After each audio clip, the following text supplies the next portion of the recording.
You are. 72.4%. Disciplining children by spanking or corporal punishment was presented by Krzyzewska in the Macedonian Journal of Medical Sciences in 2014, with a very high rate of 72.4%. Practically three-fourths of the population, three-fourths of this room has been spanked or a victim of corporal punishment. Now, I can honestly tell you that I was spanked as a child. Now, I don't know about you guys, but even if you weren't, we're getting to the age where we're getting older, we're getting more independent as people, and getting away from our parents' ideas and ways of life. And we're getting closer to the point in our life where we have to decide what we're going to do with our children and how we're going to discipline them.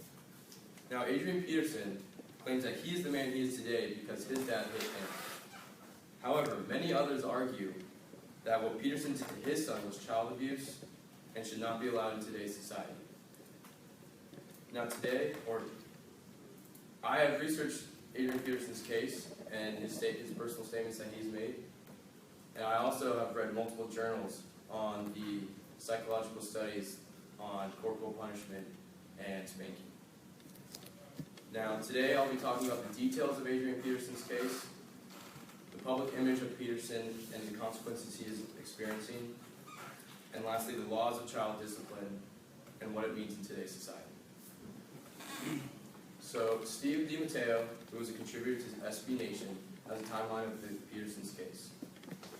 On Sunday, May 18th, the incident happened, where Peterson took a tree branch, otherwise known as a switch, and hit his son repeatedly to discipline his child.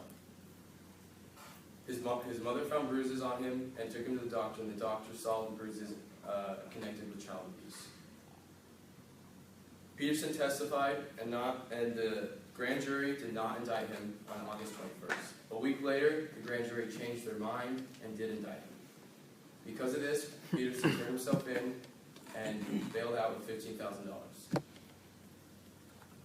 A week later, September 15th, he released his personal statement. And this is an excerpt from his personal statement. Deep in my heart, I've always believed I could have been one of those kids that was lost in the streets without the discipline instilled in me by my parents and other relatives. I've always believed that the way my parents disciplined me has a great deal to do with the success I've enjoyed as a man. So what Peterson is explaining is he still believes in the fact that he disciplines his children and the way he was disciplined by physical spanking and hitting. However, in that personal statement, he did explain how he never meant to harm his kid, and he's sorry about that. But he still stands his ground and still states how he is not regretful of the way he disciplined, but he still is sorry for the harm. Now, with him staying his ground, it creates drama or controversy in society and the media and organizations like his own team, the Minnesota Vikings. In this gray area that people don't know what is right or wrong in the disciplinary actions, the Vikings were wishy-washy in their decisions. First, they deactivated him for week 2 of the Patriots so he could not play. A week later, they reinstated him because they said he was just disciplining a child.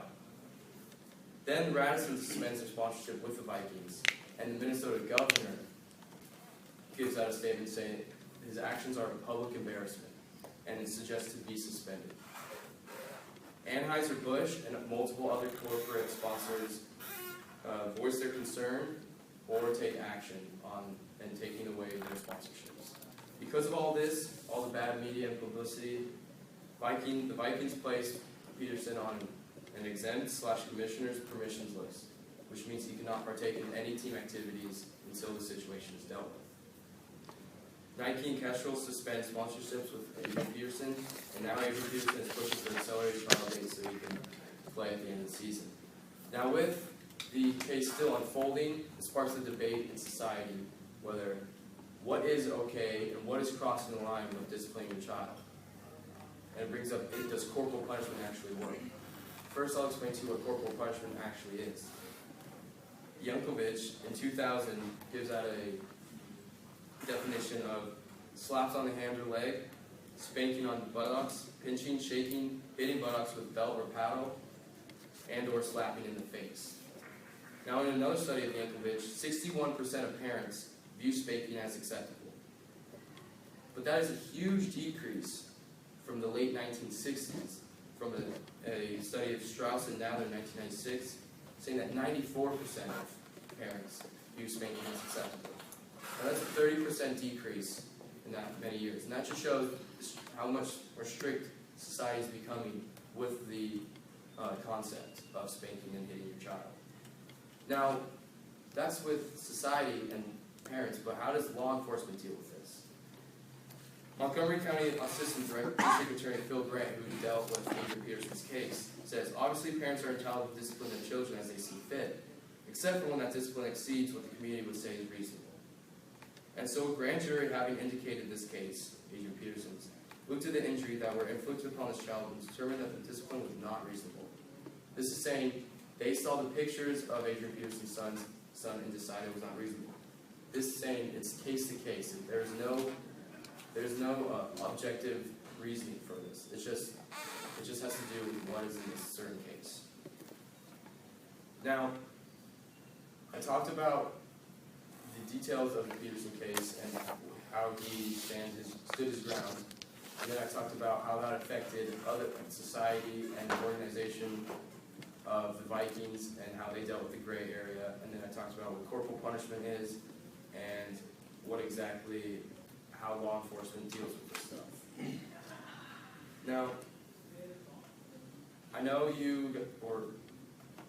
if I was going to leave you with one thing today, I want you guys to think about, you don't have to know exactly how you feel about this gray area I spoke of, but when you guys have children, the only thing that you need to know is whatever you do, just do in the best interest of the child.